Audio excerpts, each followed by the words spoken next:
Hello बच्चों, आज start करेंगे क्लास 10th का टॉपिक सर्कल, जो आपका लेक्चर 4 होगा। तो इसमें देखिए पिछली जितनी भी थ्योरम्स हो गई हैं आई थिंक आपने रिवाइज कर लिया होगा, और आज आपके सामने फिर एक थ्योरम है जो कि बहुत ही इम्पोर्टेंट है आपके लिए। ठीक है बेटा, देखिए थ्योरम है क्या, जैसे आपको याद रखना है थ्योरम क्या थ्योरम है कि the angle made by an arc, angle made by an arc on center is 2 times of angle made at any point of the remaining circle। समझ में आ रहा है? तो कहने का मतलब है कि एक सर्कल है, ठीक है, एक सर्कल बन गया, तो angle made by an arc मतलब सर्कल में एक आर्क जो है सेंटर पर एक एंगल बनाती है। चलिए, इस आर्क के द्वारा सेंटर पर ये जो एंगल बना है, ठीक है, एन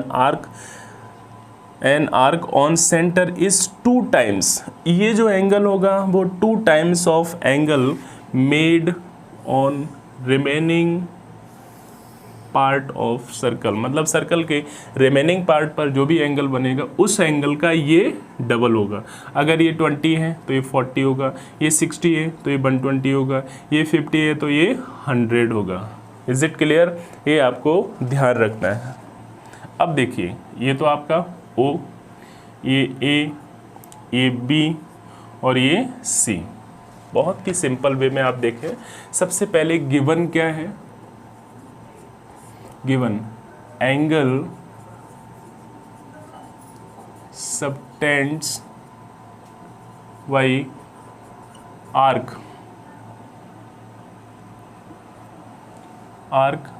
BDC,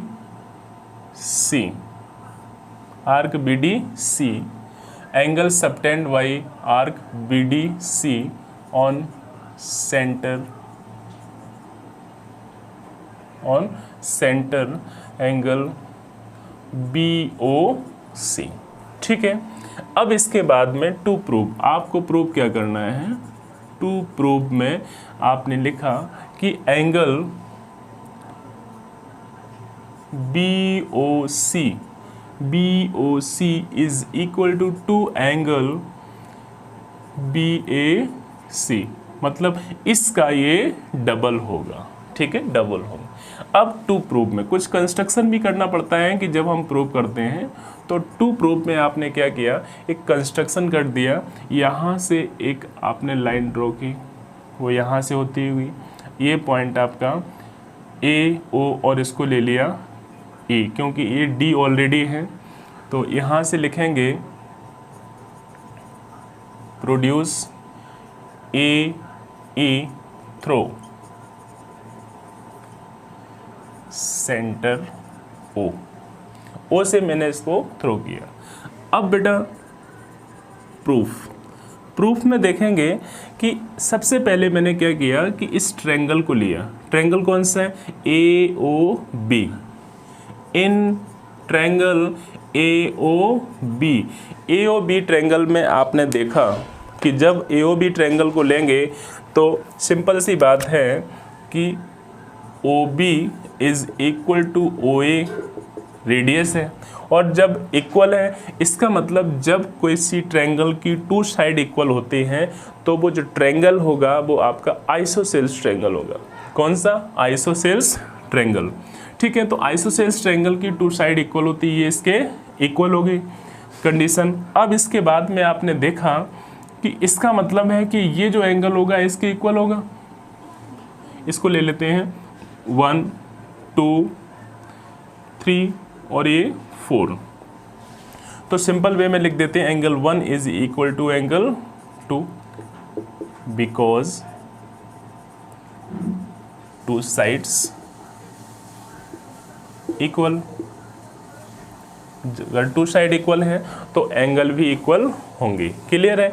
अब बेटा देखा कि इस ट्रायंगल का जो एक्सटीरियर एंगल है वो ये है, और आपको कंडीशन मालूम है, पिछले क्लासेस में आप पढ़ चुके हैं कि exterior angle two opposite interior angle के इक्वल होता है। तो आप लिखेंगे angle BOE is equal to angle OBA plus angle BAO। ठीक है, ध्यान रहेगा आपको। तो इसे हम ऐसे भी लिख सकते हैं, angle 2 plus angle 1, condition first. ठीक है, इसी तरह से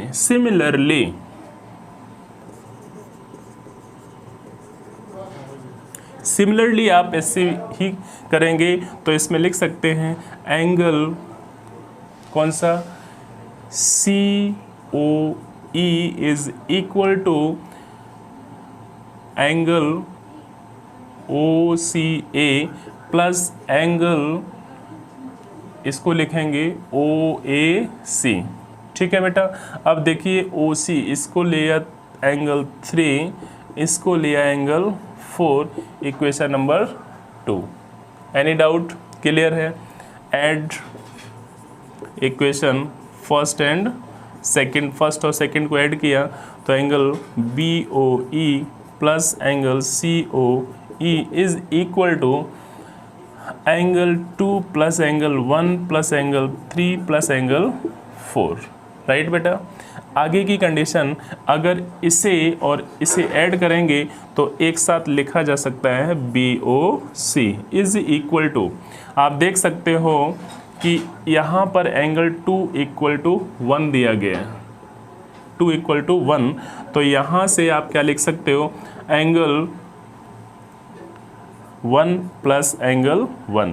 इसी तरह से अभी मैंने सिमिलरली लिख दिया, इसका मतलब सेम यही कंडीशन है, तो 3 4 के इक्वल होगा, और 3 4 के इक्वल होगा तो आप ये देखो आपको नीड किसकी है, 4 की, तो एंगल 4 प्लस एंगल 4, ये हो जाएगा 2 एंगल 1 और 2 एंगल 4, 2 कॉमन ले लिया तो एंगल 1 प्लस एंगल 4, ये एंगल 1 प्लस एंगल 4 को आप कितना लिखेंगे बेटा, एंगल BAC, तो ये हो गया 2 एंगल BAC और ये एंगल BOC। तो कहने का मतलब है कि इससे रिलेटेड आपके सामने बहुत से क्वेश्चंस आएंगे कि सेंटर पर बना एंगल आर्क पे बने एंगल का डबल होता है। ठीक है, ये आपको याद रखना है बेटा। तो ये थ्योरम, जैसे सपोज दैट कभी इस तरह यहाँ पे क्वेश्चन दे दिया कि बताइए ये आपका 100 है तो ये कितना होगा, तो आप कह सकते हैं 50।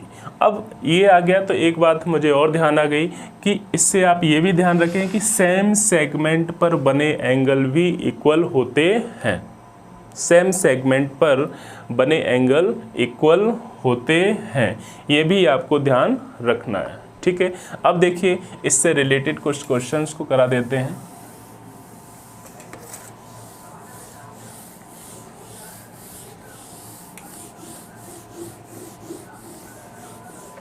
देखो बेटा, क्वेश्चन नंबर 1 क्वेश्चन है, इन गिवन फिगर, कोई फिगर दिया गया है, in given figure AB is a diameter, AB क्या है, एक डायमीटर है, ये O है, AB एक डायमीटर दिया गया है, is a diameter and DAB मतलब डायग्राम इस तरह से बना हुआ है, ये तो आपका B है और ये आपका बेटा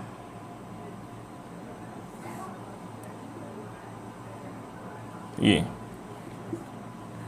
DAB, ये आपका 40 डिग्री है और आपसे कहा गया कि बेटा ये निकालिए ये कितना है, x की वैल्यू फाइंड कीजिए। ठीक है, अब आप कैसे करोगे, बहुत बड़ी प्रॉब्लम आपके सामने हो गई, क्या करना पड़ेगा, तो आप ये ध्यान रखो कि बेटा यहाँ देखो ये 40 डिग्री का है। ठीक है, अगर मैंने इसको ज्वाइन किया, ठीक है, और इसको ज्वाइन करेंगे तो जैसा कि अभी क्लियर हुआ है कि देखो सेंटर पर इस समय कितने डिग्री का एंगल बन रहा है, 180 का। ठीक है, तो ये एंगल कितना होगा, 90 हो जाएगा। तो आपको ये भी याद रखना, एक थ्योरम है कि angle subtended in semi circle always 90 degree.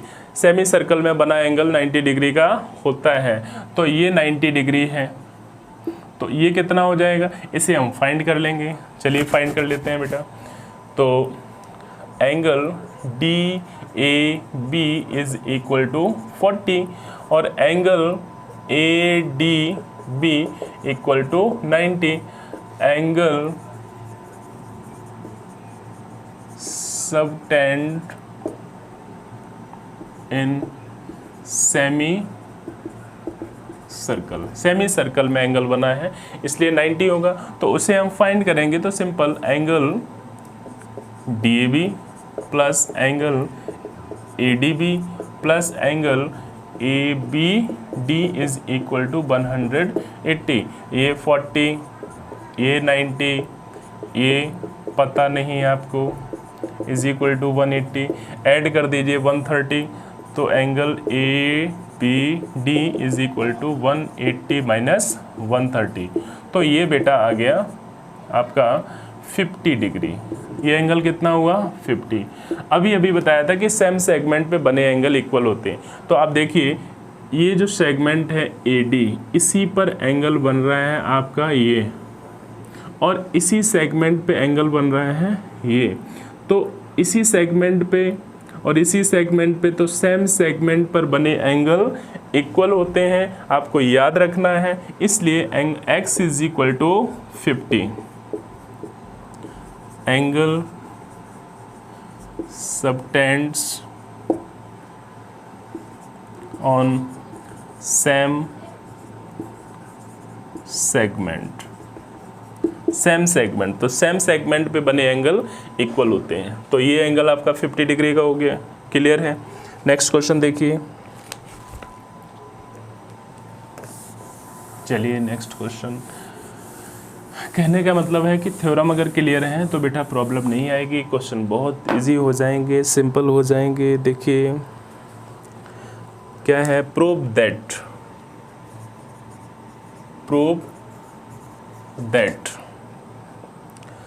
the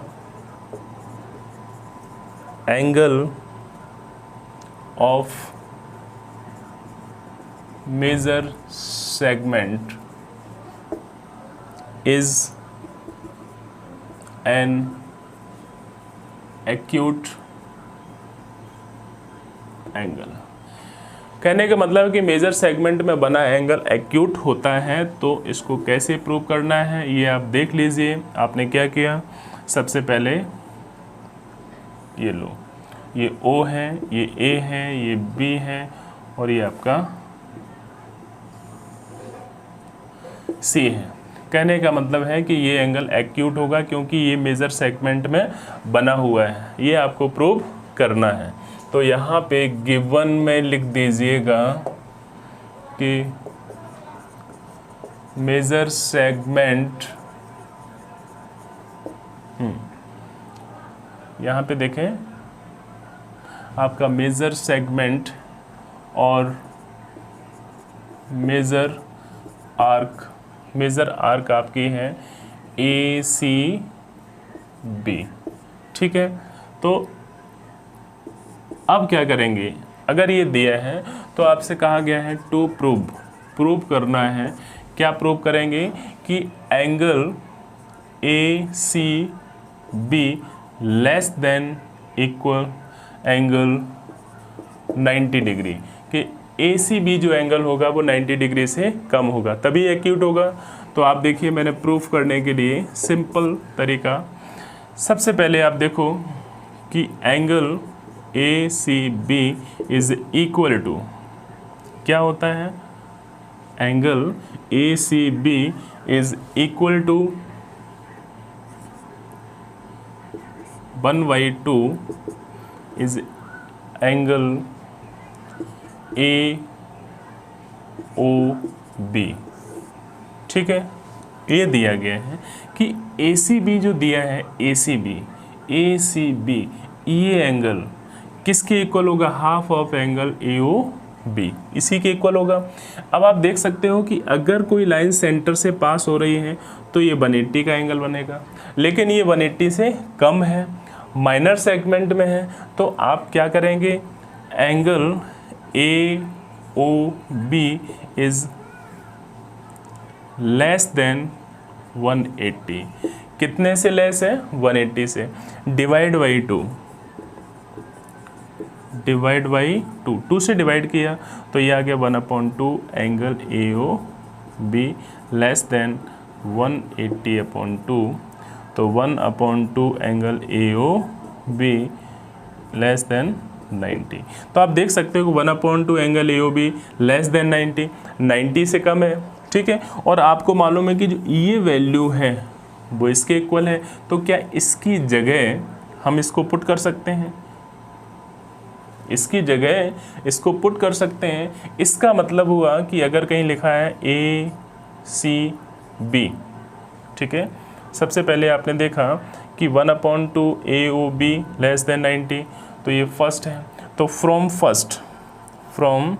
equation first इसकी जगह आप क्या लिखोगे, angle A C B less than 90। इसका मतलब है कि मेजर सेगमेंट में बना एंगल एक्यूट होता है, 90 से लेस होता है। Is it clear? याद रहेगा बेटा आपको। तो इस तरह से इससे रिलेटेड बहुत सारी क्वेश्चंस हैं, उन क्वेश्चंस को आप ज़्यादा से ज़्यादा पहले एग्जांपल्स को कीजिए, पहले थ्योरम्स, फिर एग्जांपल्स, फिर क्वेश्चन को सॉल्व करेंगे। तो जितने ज़्यादा क्वेश्चन सॉल्व हो जाएंगे उतने ज़्यादा आपको बेनिफिट मिलेगा। हर क्वेश्चन इजी वे में सॉल्व कर सकते हैं, जल्दी सॉल्व कर सकते हैं, ठीक है बेटा। तो आप इसी तरह से क्वेश्चंस को सॉल्व करते रहिए, पहले इसको नोट कीजिए कॉपी में, फिर प्रैक्टिस, उसके बाद में एक्सरसाइज के क्वेश्चंस को सॉल्व कीजिए। Okay, have a nice day बेटा।